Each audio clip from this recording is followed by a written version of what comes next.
ಅದು 2019ರ IPL ಪಂದ್ಯಾಟ. RCB ವಿರುದ್ಧವಾಗಿ KKR ನಡುವೆ ಪಂದ್ಯಾಟ ನಡೀತಾ ಇತ್ತು. RCBಯಲ್ಲಿ ಹೊಸ ಹುಡುಗ ಸಿರಾಜ್ ಬೌಲಿಂಗ್ ಮಾಡ್ತಾ ಇದ್ರು. ಈ ಹೊಸ ಹುಡುಗನನ್ನ ಲೆಕ್ಕಕ್ಕೆ ತೆಗೆದುಕೊಳ್ಳದ ರನ್ ರಾಕ್ಷಸ ರಸೇಲ್ ಅವತ್ತು ಸಿರಾಜನ್ನ ಅಟ್ಟಾಡಿಸಿ ಹೊಡೆದಿದ್ರು. ಮೈದಾನದ ಮೂಲೆ ಮೂಲೆಗೂ ಸಿಕ್ಸರ್ ಬೌಂಡ್ರಿಗಳನ್ನು ದಾಖಲಿಸಿದ್ರು. ಸಿರಾಜ್ ಅವತ್ತು ಕೇವಲ ಚರ್ಚಿಸಿಕೊಂಡಿದ್ದೆ. ಹೀಗೆ ಚರ್ಚಿಸಿಕೊಂಡಂತಹ ಸಿರಾಜ್ 18ನೇ ಓವರನ್ನು ಹಾಕೋದಕ್ಕೆ ಬರ್ತಾರೆ. ಧೈರ್ಯ ಇಲ್ಲದೆಯೋ ಆಯತಪ್ಪಿಯೋ ಗೊತ್ತಿಲ್ಲ, ಪದೇ ಪದೇ ನೋ ಬಾಲ್ಗಳನ್ನು ಹಾಕೋದಕ್ಕೆ ಶುರು ಮಾಡ್ತಾರೆ. ಹೀಗಾಗಿ 2 ಬಾಲ್ ಆದಮೇಲೆ ಅವರಿಗೆ ಬೌಲಿಂಗ್ ಹಾಕೋದಕ್ಕೆ ಅವಕಾಶವನ್ನೇ ಕೊಡೋದಿಲ್ಲ. ಅವತ್ತು 2.2 ಓವರ್ಗಳನ್ನು ಎಸೆದಿದ್ದಂತಹ ಸಿರಾಜ್ ಬಿಟ್ಟುಕೊಟ್ಟಿದ್ದು ಬರೋಬ್ಬರಿ 36 ರನ್ಗಳನ್ನು.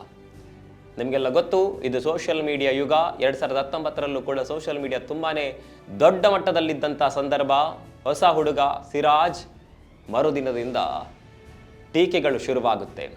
ಸಿರಾಜ್ನ ಮೇಲೆ ಮನ ಬಂದಂತೆ ಟ್ರೋಲ್ ಮಾಡಲಾಗುತ್ತೆ. ಮುಂದೆ ಈತನಿಗೆ ಅವಕಾಶ ಕೊಡಬಾರ್ದು ಅನ್ನುವಂಥ ಮಾತುಗಳು ಸೋಷಿಯಲ್ ಮೀಡಿಯಾದಲ್ಲಿ ಚರ್ಚೆ ಆಗುತ್ತೆ. ಸರಿಯಾಗಿ 1 ವರ್ಷ ಆಗುತ್ತೆ.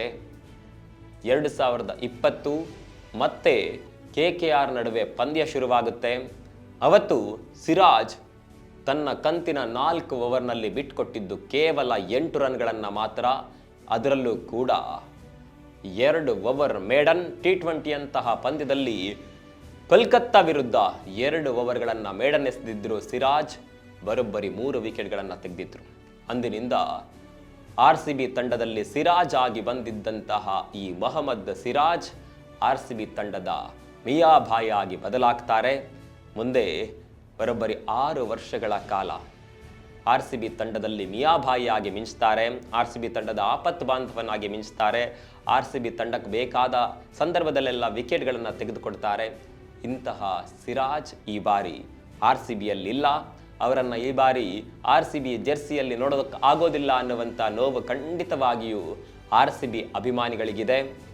ಬೇರೆ ಜೆರ್ಸಿಯಲ್ಲಿ ನೋಡುವಂತಹ ಆ ಕ್ಷಣವನ್ನು RCB ಅಭಿಮಾನಿಗಳು ಹೇಗೆ ತಡೆದುಕೊಳ್ತಾರೋ ಗೊತ್ತಿಲ್ಲ. ಒಂದಂತೂ ಸತ್ಯ, RCB ವಿರುದ್ಧದ ಮ್ಯಾಚ್ನ ಸಂದರ್ಭದಲ್ಲಿ ಒಂದು ವೇಳೆ ಕೊಹ್ಲಿ ಅವರ ವಿಕೆಟನ್ನು ಸಿರಾಜ್ ತೆಗೆದ್ರೆ ಸೆಲೆಬ್ರೇಷನ್ ಅಂತೂ ಖಂಡಿತವಾಗಿಯೂ ಇರೋದಿಲ್ಲ. ನೀವೆಲ್ಲ RCBಯ ಮಿಯಾಭಾಯಿಯನ್ನು ಎಷ್ಟರ ಮಟ್ಟಿಗೆ ಮಿಸ್ ಮಾಡ್ಕೊಳ್ತೀರಿ? ಕಾಮೆಂಟ್ ಮಾಡಿ.